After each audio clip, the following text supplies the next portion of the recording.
Now, one thing you do hear people talk about is fishless cycles, where people use chemicals, ammonia-based chemicals, for example, to cycle the aquarium, or they will throw a dead prawn or something like that into the aquarium to cycle it. But if you are going to, if you know you've got a large amount of stock coming and you have time to prepare for your aquarium, a fishless cycle can be not a bad idea if you know you're about to dump a whole lot of stock into the tank, because you can do a fishless cycle and you can prepare some bacteria knowing that you're about to dump a whole lot of stock into the tank.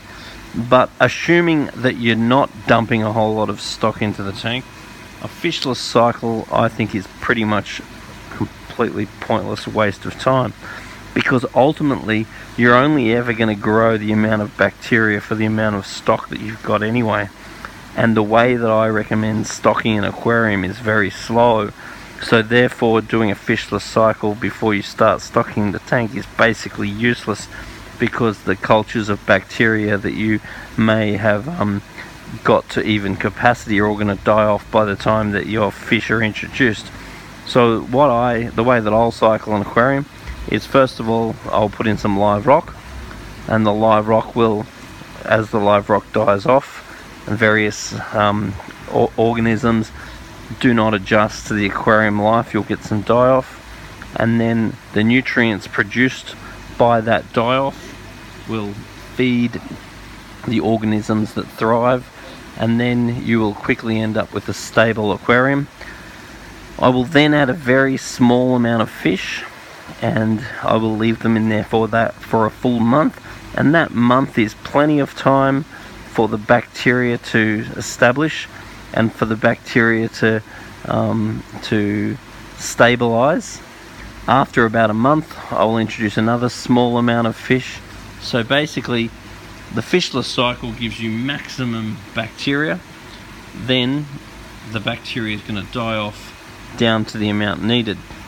Whereas if you cycle the live rock initially and then you put a little bit of fish in, that's going to produce a tiny amount of waste, and then you're going to have a tiny amount of bacteria grow to stabilize that amount of waste. Then a month later, you're going to put a little bit more fish in, then you're going to have a little bit more bacteria grow to break down that amount of waste, and a slow, steady population of an aquarium is how I find that they definitely run best. I populate them slowly. If you populate them very quickly, you're just going to get a big burst of pathogens. Your chance of white spot and stress is going to be significantly high. Now, this all applies to the fish because fish are waste producers, and I find it does not apply to the coral. Providing the coral is healthy, I find I can dump as much coral in there as I want, and because the corals are essentially waste assimilators, they tend to, if anything, improve the water quality, not take away from it. So fishless cycles have their place if you're going to dump a heap of fish into the tank in the future. If not, I think they're a complete waste of time. But anyway, interested in your thoughts.